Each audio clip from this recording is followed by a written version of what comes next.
Programme को आगे बढ़ाते हुए मैं दावत सुखन दूंगी। हमारे दरमियान एक बहुत ही मारूफ शख्सियत जलवा अफरोज है, मिस्टर काजिम मलिक साहब। आपसे मुअद्दबाना गुजारिश करूंगी कि स्टेज पर तशरीफ फरमाएं, हमारे स्टूडेंट्स एंड पेरेंट्स की रहनुमाई फरमाएं।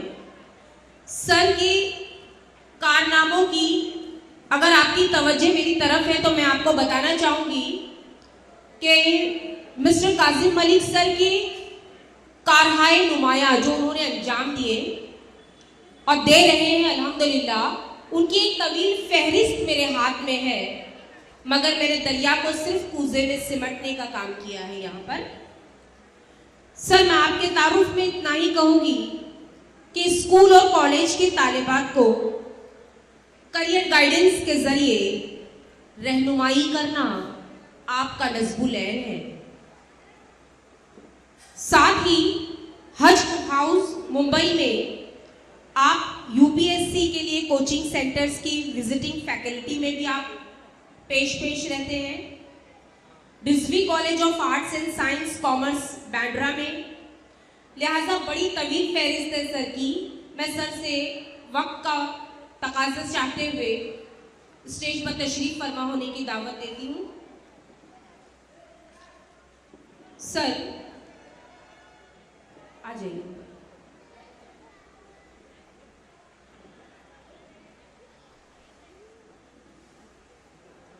मैं सर के लिए सिर्फ जोरदार तालियां। देखिए बड़ी मोतबर शख्सियत है जो हम लोगों ने आप लोगों के लिए इनको मदऊ किया है। यहाँ पर मैं सर के लिए सिर्फ इतना ही कहना चाहूंगी कि मैं अपने फन की बुलंदी से काम ले लूंगा। मैं अपने फन की बुलंदी से काम ले लूंगा। मुझे मकाम न दो, मैं खुद मकाम ले लूंगा। जोरदार तालियों के साथ मैं माइक दे रही हूँ मिस्टर काजिम मलिक सर के पास। अस्सलाम वालेकुम जी। ये 23वां दक्कनी मौलवी जमात का प्रोग्राम है और मेरी खुशी की बात है कि इस प्रोग्राम में शिरकत के लिए मुझे बुलाया गया और यहाँ पे बच्चे भी काफ़ी हैं। 10वीं के सारे बच्चे होंगे गालिबन।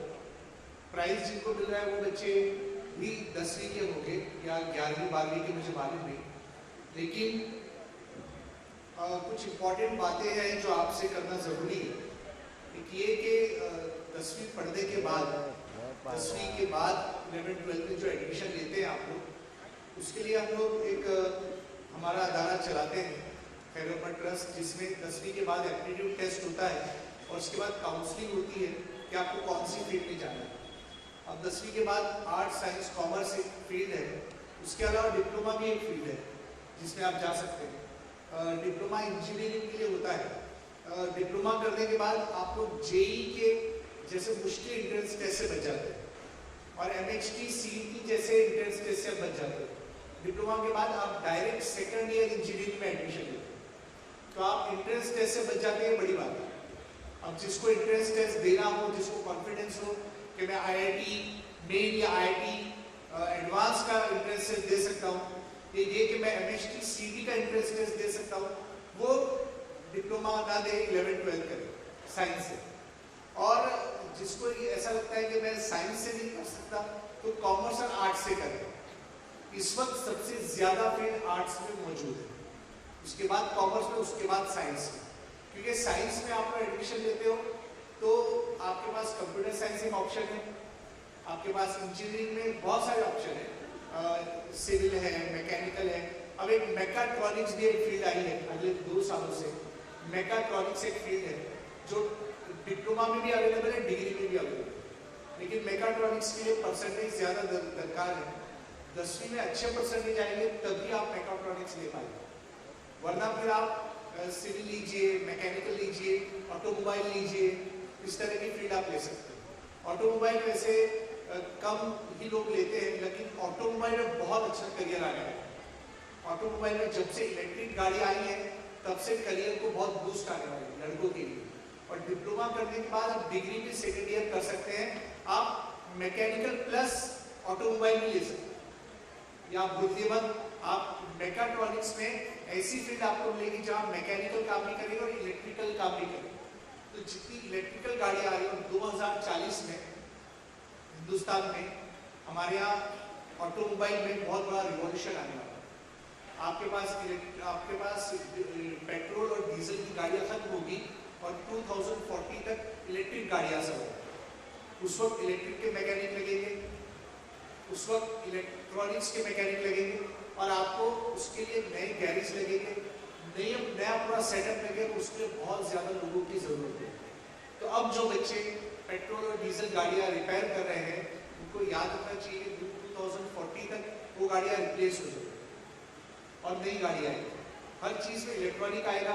इलेक्ट्रॉनिक के साथ साथ कंप्यूटर एडेड कोर्सेज भी आएंगे, क्योंकि गाड़ी को रिपेयर करने के लिए कंप्यूटर की ज़रूरत होगी।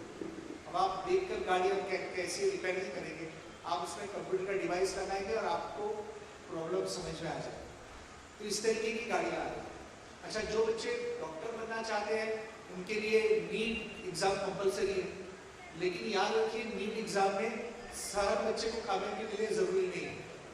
नीट एग्जाम अगर आप नहीं दे सकते तो दे दीजिए, उसमें पास हो फेल हो उसकी फिक्र मत कीजिए। उसमें आप दूसरे कोर्सेज कर सकते हैं, पैरामेडिकल के कोर्सेज कर सकते हैं। उसमें नर्सिंग एक पैरामेडिकल है, नर्सिंग के लिए अलग से नीट जरूरी है, उसके लिए आप DMLT कर सकते हैं। उसमें आप टेक्नीशियन के कोर्सेज कर सकते हैं। टेक्नीशियन कैसे, उसके लिए हेल्थ केयर टेक्नीशियन के आप कोर्स कर सकते हैं। उसमें बहुत ज़्यादा स्कोप है और बहुत ज़्यादा नीडेड कोर्स है। आप सिर्फ MBBS करेंगे उसके बाद ही आपको जॉब लगेगा जरूरी नहीं है। MBBS BDS के मेन कोर्सेज हैं मेडिकल के। उसके अलावा आयुष के कोर्सेज हैं। आयुष के कोर्सेज में आता है BAMS, BUMS, BHMS, ये कोर्सेज आते हैं। वो भी मेडिकल लाइन के कोर्सेज है, डॉक्टर के कोर्सेज। अगर आपका 600 प्लस स्कोर आता है, वैसे मैं आपको बताऊं कि नीट 720 मार्क्स का होता है और जिसका 700 के ऊपर स्कोर आता है वही बच्चा MBBS BDS में एडमिशन लेता है।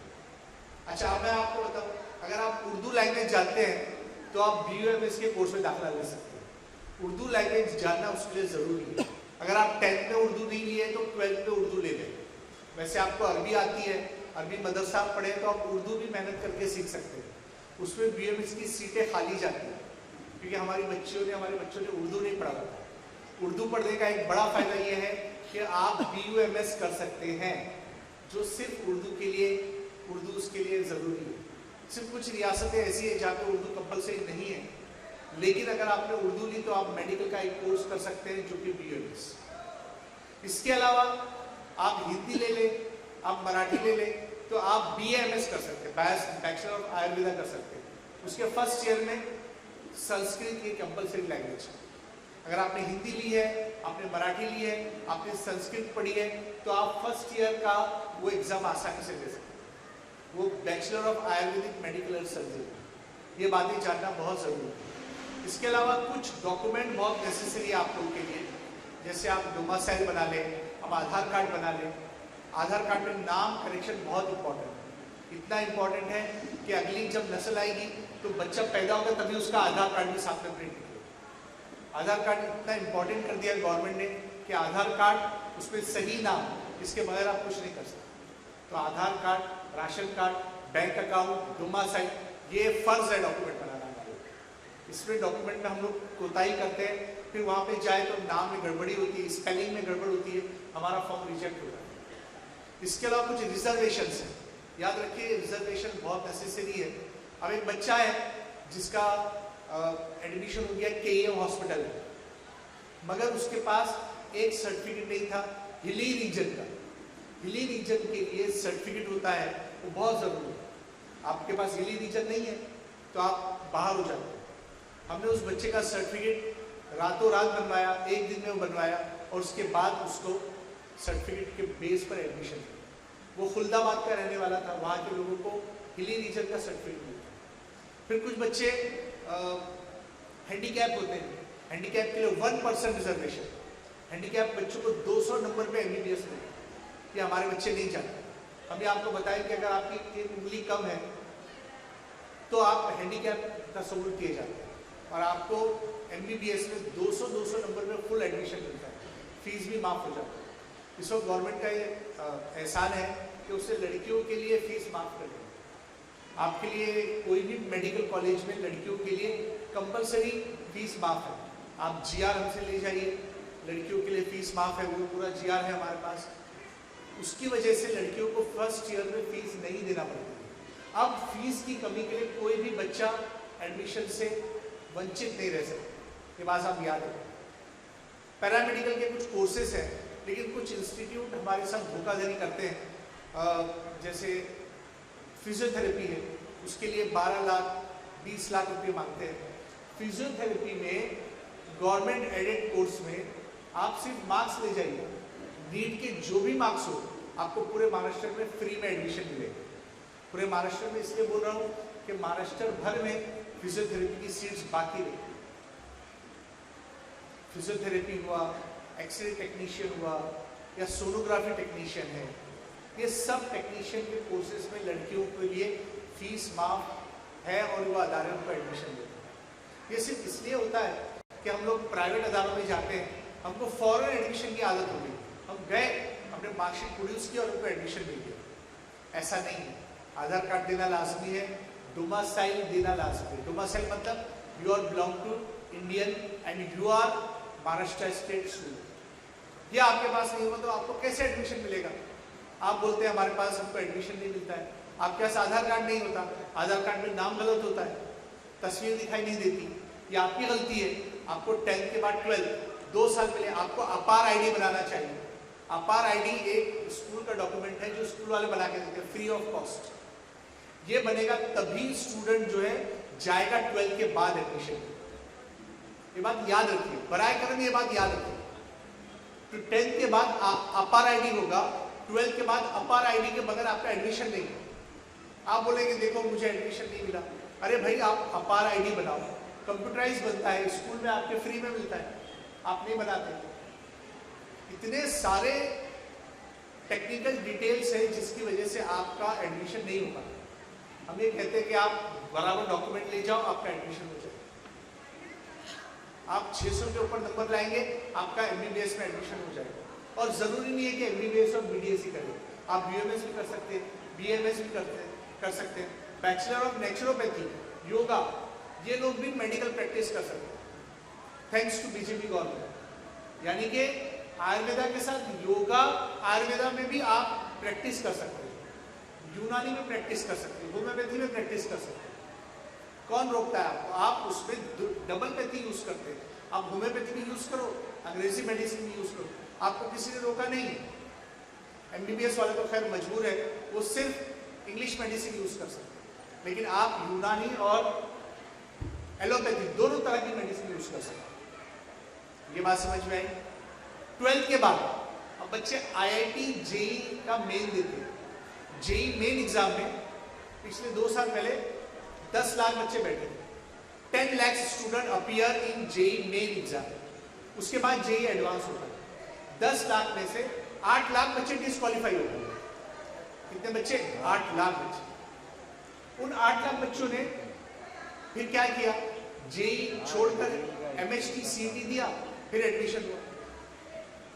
20,000 बच्चे, 2 लाख बच्चे बैठे हैं IIT एडवांस के।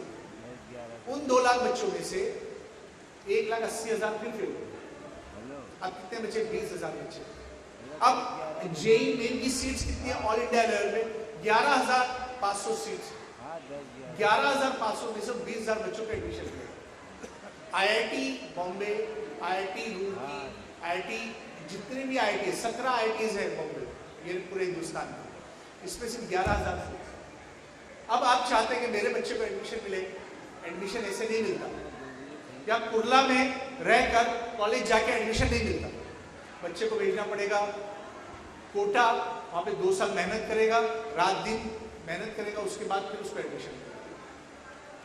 वो नेटफ्लिक्स पे एक डॉक्यूमेंट्री आई है, कोटा फैक्ट्री, वो देखकर आप मुतासिर मत होना, कोटा में ऐसे पढ़ाई नहीं होती। ढंग से बच्चा पढ़े और 10वीं तक उसका फाउंडेशन जरूरी है। आप 8वीं से शुरू कीजिए, 8वीं 9वीं 10वीं 3 साल उसको पढ़ने दीजिए, फिर 11वीं 12वीं में वो क्लासेस लगाएगा और रेसिडेंशियल कोचिंग करेगा, तब वो जेई पास कर पाएगा। जेई में हमारा बहुत लाखों करोड़ों रुपया जा रहा है और हम कुर्ला में बैठकर वो जेई पास नहीं होंगे पास। आपको रेसिडेंशियल कोचिंग करना पड़ेगी। आप आइए हमसे पूछिए, हम आपको रेसिडेंशियल कोचिंग करेंगे। उसके पहले आपका एप्टीट्यूड लेंगे और आपको काउंसलिंग करेंगे। आप जेई का माल है कि नहीं आपके दिमाग में? आप नीट कर रहे हैं, नीट के लिए आपके पास दिमाग में है कि नहीं वो चीज़? बच्चों को एमबीबीएस नहीं करना है, माँ बाप घसीटते हैं, चलो एमबीबीएस करो, चलो एमबीबीएस करो। ये हम माँ बाप के लिए नसीहत कर रहे हैं कि हर बच्चा एमबीबीएस नहीं करता, हर बच्चा जेई मेन जेई एडवांस पास नहीं करता। उसके बगैर भी करियर है, बहुत बड़ा करियर है। आप क्यों ऐसा समझते हैं?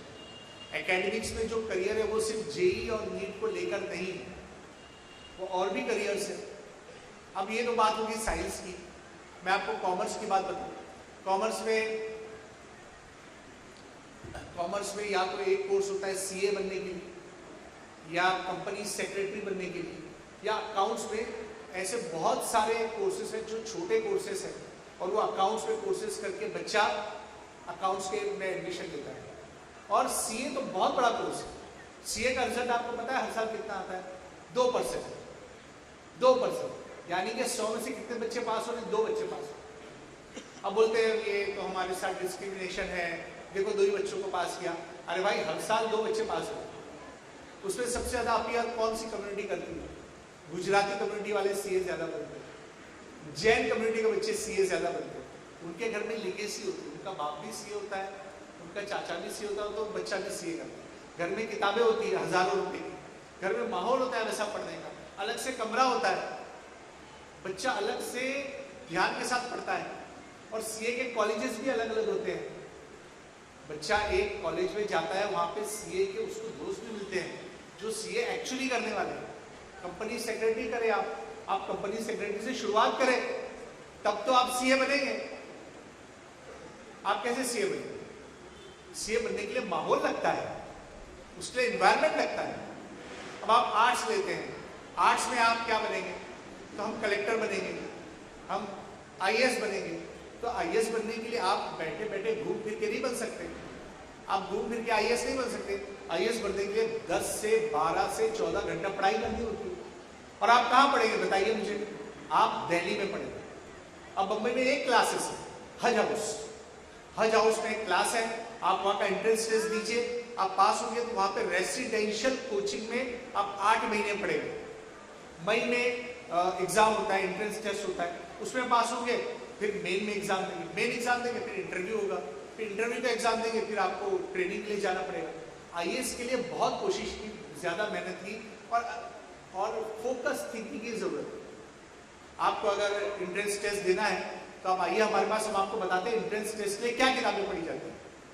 हम आपको एंट्रेंस की किताबें पढ़ाएंगे, यानी वो किताबें पढ़ने के बाद हम एंट्रेंस टेस्ट के लिए तैयार करेंगे आपको।